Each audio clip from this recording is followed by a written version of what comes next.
Hey guys, it's Michael, Teacher Turn Trucker, and it's been a while. It's been a busy time, so I just want to come back with an update of where we're at, what's going on.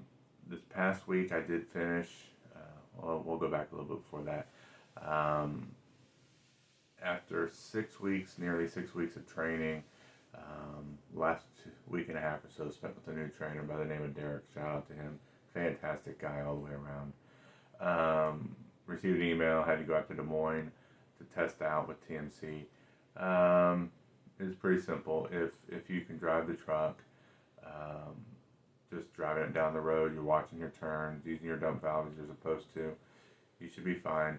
You have to pay close attention to the road signs because they'll tell you where to make turns versus by street name versus take the next left, take the next right. So you want to make sure you're paying attention to your road signs. So if you don't normally do that, make sure you're paying attention, you're practicing doing that. Just get familiar with it. But a lot of us, we have to do that anyway. The backing, I was worried about the backing. It was easy. I actually made it more difficult than it needed to be because I went to pull into the lot. He said, just do it back into one of these spots. You don't have to do a 45, just get in there. And I ended up having to do it because of the way the lot was, where the trucks were. I ended up doing a blind side back. The one thing that made it more difficult really was I had not practiced backing into angled parking lots. Some of you guys have seen them at the truck stops. Some of the lines are angled versus just straight. So that does make it a little bit more difficult, especially when doing an angled back. But I got it in there. It was centered. You want to make sure you get it centered. Don't go too far back so that you hit and tear off a mud flap or anything like that. So got that taken care of. Then I just finished my first week of over the road by myself. It was nerve-wracking. One of the things I'd encourage you guys to try and do whenever possible, and your trainer may not let you, is get used to maximizing your clock and not relying on the trainer picking up a little bit for you, because that's the real world. And I know with the trainer, especially the first one I had, he was focused on running the truck hard, so either at the beginning of the day or at the end of the day, he would position it by driving so that we'd be at the next consignee or shipper, wherever we had to be. So that gives you a false sense of what the day's going to be like, because you're going to do 5 loads with a trainer without much trouble. And realistically, maybe once you get experience with securement and everything, you might still be able to do 5 loads. But I was released midday on Tuesday. I got everything signed off. I got put on the leaderboard. I got a hold of my fleet manager. I got an order going to SSAB there in Iowa. And I got there. It was a little nerve-wracking for that because the paper said they were open 7 to 2. But I saw people pull in after 2 o'clock now. It was a drop and hook, so maybe that's what the issue was. Maybe just do loading from 7 to 2. But I got there. It took me a while to do the securement because I had to do chains. It's going to be a steel load if you're coming out of Des Moines, probably. So get used to your ratchet binders and chains. The X-strap was the one that gave me, or X-chain is what gave me a hard time. Just getting all the excess out.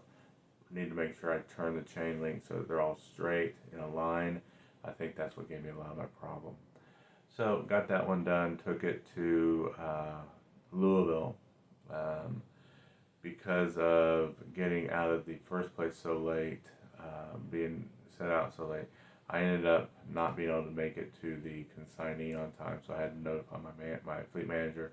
Got me bumped to the next morning at 8 o'clock. I showed up a little after 6. It got me unloaded. So that set me up pretty well. Then I bounced over to Silver Grove, Kentucky. I have heard in various videos some not really pleasing stories about how they take real long. I got there around 11 o'clock, a little after, and they got me in, loaded me in no time at all, It was a Thursday, it wasn't a Friday. Maybe that's where a lot of the rub has been. And I know some shippers are going to be really, really slow.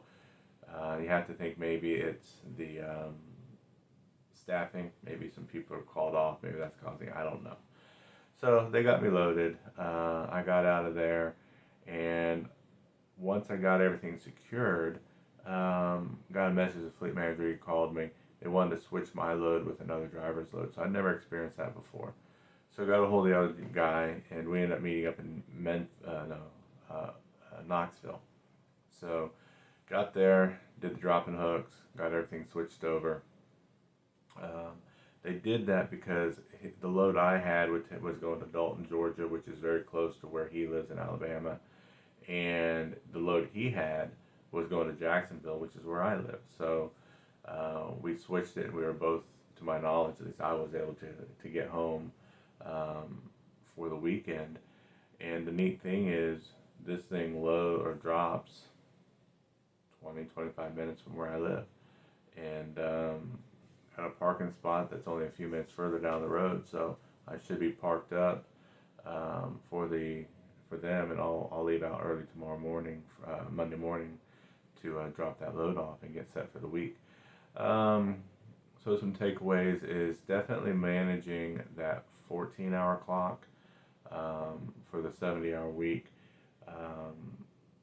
It really got into a crunch with the 14. So don't start your clock too early so that you're sitting waiting if you can avoid it. The drive time, man, Friday, it was close. Not because of anything that I did wrong necessarily. If I knew the travel routes a little bit, but 75 South, Friday was a disaster for many, many respects, because as we got closer to exit 201 on 75 South, multiple vehicle or truck accidents spread out all the way through down to I-10, I believe. So I got off at 201, fueled, got some food, and went to get back out, and I used my GPS. I mean, I do rely on that. I'm learning to look more at the roads, but I'm not there yet, so I do rely on the GPS a fair amount. But I'll get there. Anyway, it put it in, it was going to take like 6.5 hours. I only had 6 hours and 50-some minutes on my clock for the day, so I knew that wasn't going to work. So I started looking at alternate routes, and I found one that would save an hour. And it was all legit. It was US 23 or Georgia 23. So that worked out well.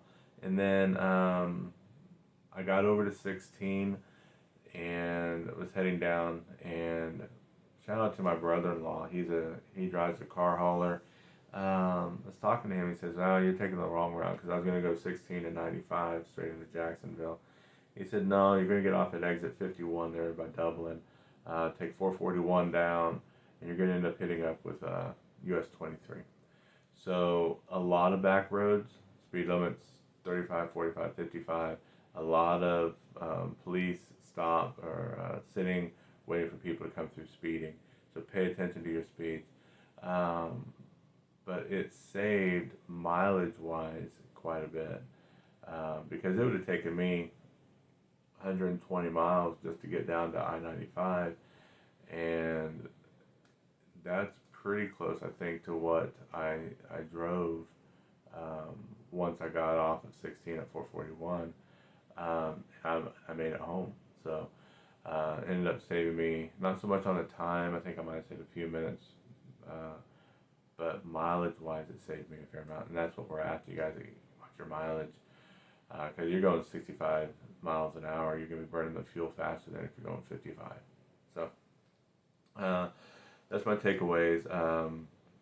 Had a couple of near experiences just with some other testing with some people getting sick. Maybe I can talk on that in a future video if you're interested. But this one's just more of an update on where I'm at. So I am in my own truck. Looking forward to starting a new week tomorrow morning. This is Sunday. So if you guys have any comments or questions, just let me know. I'll try and get these out a little bit more regularly now that things are starting to settle down. It's just been crazy. It has been. Getting switched from one trainer to another was the best thing that could have happened for me. I'm not speaking ill of the first trainer. I think it really was chemistry. Um, the second trainer, he's a teacher. In his spirit, the way he presents stuff, there's no sense of um, friction with him when asking questions in order to understand, and so that's what made it possible. He gave me a tip on my backing. When I was doing the 45, I was getting my setup right finally, but I was making it more difficult for myself because when I do my 45, I was pulling straight and keeping it straight before I started backing. And he said, once you get your setup straight, angle it.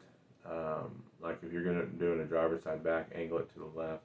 If you're doing a blind side back, you'd angle it to the right. And that way the trailer, the angle of the trailer is already pointed towards your box that you want to go into. And some of you may already know that. Just remember, a lot of my struggle has been backing. I did not get very much backing experience in the first 4 weeks. Some of that was on me, being intimidated. Some of it, a lot of it was because of the way the truck was run. We didn't go to gas or truck stations very often, and a lot of the places we delivered, the job sites and whatnot, there just wasn't anywhere to do backing, angle backing. I will end with this because I just mentioned angle backing. I did end up with more angled than I realized. My second trainer clarified what they were looking for, and for an angle back, I had always just thought, well, they mean 45 degree. No, if there's an angle in your truck versus it being straight, then they consider it an angle back because you're having to learn to control where that trailer goes. So I ended up pretty close to the 45, maybe 45, 46 angles, because some of what I'd done previously were angle backs. But man, I tell you, it's great to be home with the family. If you have any questions, let me know. Again, this is Michael, Teacher Turned Trucker. You guys have a safe day.